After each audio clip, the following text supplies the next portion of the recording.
सातारा येथील सदर बाजार परिसरात असलेले हे घर सध्या उदय आमने यांच्या मालकीचे आहे।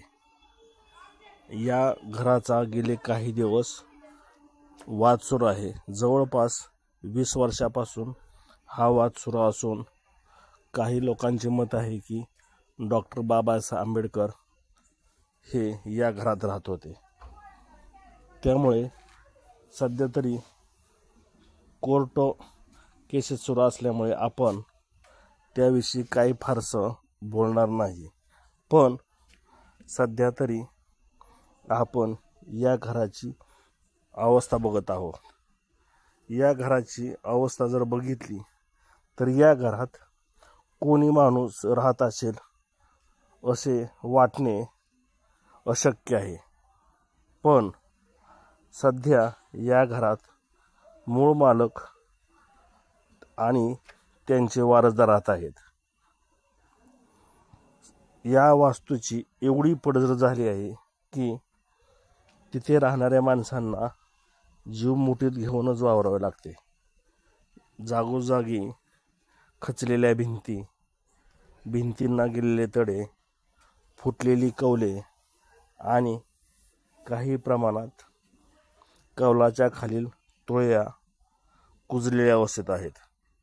आपण पाहू शकताय या घराची अवस्था काय आहे। या अशा दरवाजा शेजारी गेलेले तडे, भिंतींच्या कोपऱ्यात गेलेले तडे अगदी ठळकपणे दिसत आहेत।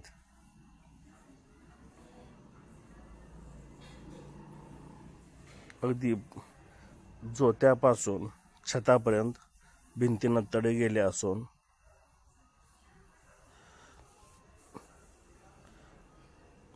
जागोजागी प्लास्टर सुद्धा निखळले आहे।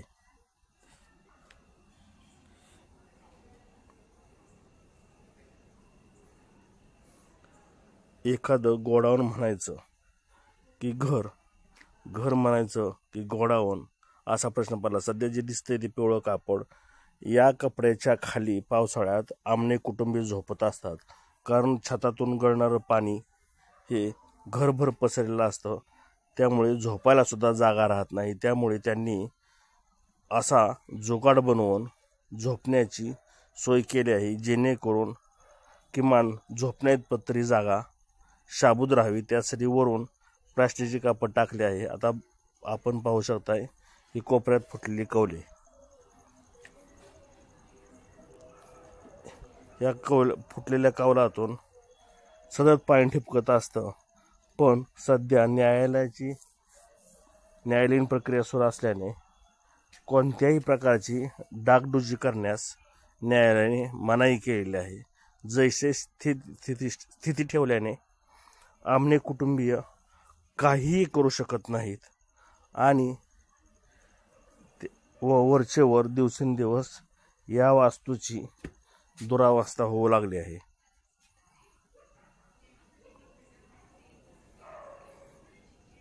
जवळपास प्रत्येक भिंतीला असे जागोजागी तडे गेलेले आहेत। काही ठिकाणी बऱ्यापैकी भिंत उकलली आहे।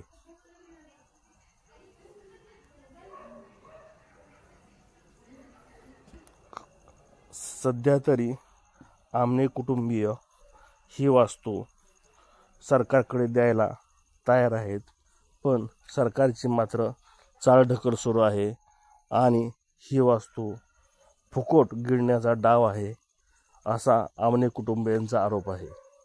खरं तर या वास्तूचे बाजारभावानुसारचे मूल्य आमने कुटुंबियांनी दिल्यास ही वास्तू सोडण्यासाठी आमने कुटुंबीय कधीही तयार आहेत, कारण त्यांना या घरात ना राहता येते ना याची डागडुजी करता येते।